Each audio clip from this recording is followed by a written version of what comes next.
हम लोग को होली भी नहीं मनाना चाहिए, होली भी नहीं मनाना चाहिए। और हम आप लोगों से यही उम्मीद करते हैं कि आप लोग आने वाले मार्च में, 4 मार्च को है ना शायद होली, 4 मार्च को आप सभी लोग होली नहीं मनाएंगे,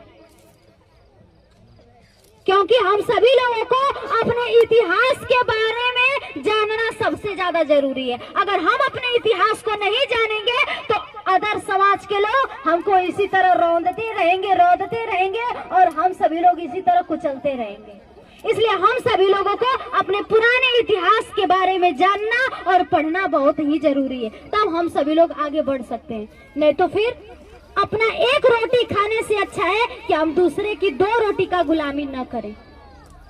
अपना आधी रोटी खाने से अच्छा है कि हम किसी के टुकड़ों पर न पले, है कि नहीं। तो होली के बारे में हम आप लोग को बता देना चाहते हैं कि हम सभी लोगों को होली नहीं मनाना है। एक राजा थे जो हमारे ही समाज के थे, राजा हिरण्यकश्यप। हमारे ही समाज के थे राजा हिरण्यकश्यप, और उनकी बहन थी होलिका। उनकी बहन थी होलिका और राजा हिरण्यकश्यप के पुत्र थे प्रहलाद। उनके पुत्र थे प्रहलाद, और प्रहलाद बहुत ही छोटे थे, मात्र 6-7 वर्ष के थे। 6-7 वर्ष के थे और बहुत ही अच्छे बालक थे। लेकिन जो मनवादी विचारधारा के लोग थे, प्रहलाद को हमेशा बिगाड़ते रहते थे। दारू शराब मदिरा पिलाते रहते थे ताकि इनका बच्चा बिगड़ जाए।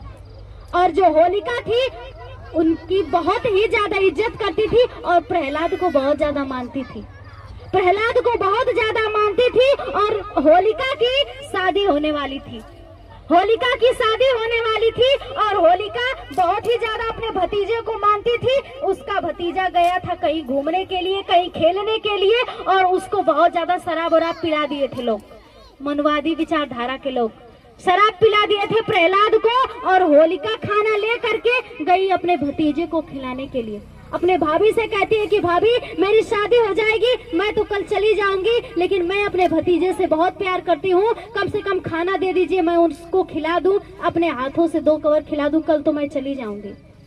होलिका खाना ले करके जाती है और वहीं पे कुछ लोग रहते हैं और उनसे पूछती है कि प्रहलाद को कहीं देखे हैं आप। वो लोग कहते हैं कि बस कुछ ही दूर पर चले जाइए, वहीं पे मिलेंगे। वो होलिका जाती है खाना ले करके, लेकिन वहाँ पे प्रहलाद नहीं रहते हैं। फिर वहीं पे कुछ दूर पूछती है कि आपने कहीं प्रहलाद को देखा है। वो कहते हैं कि आप कुछ दूर चले जाइए, वहीं पे प्रहलाद आपको मिलेंगे। और होलिका जाती है और वहाँ पे बस जंगल झाड़ी रहता है और वही मनवादी विचारधारा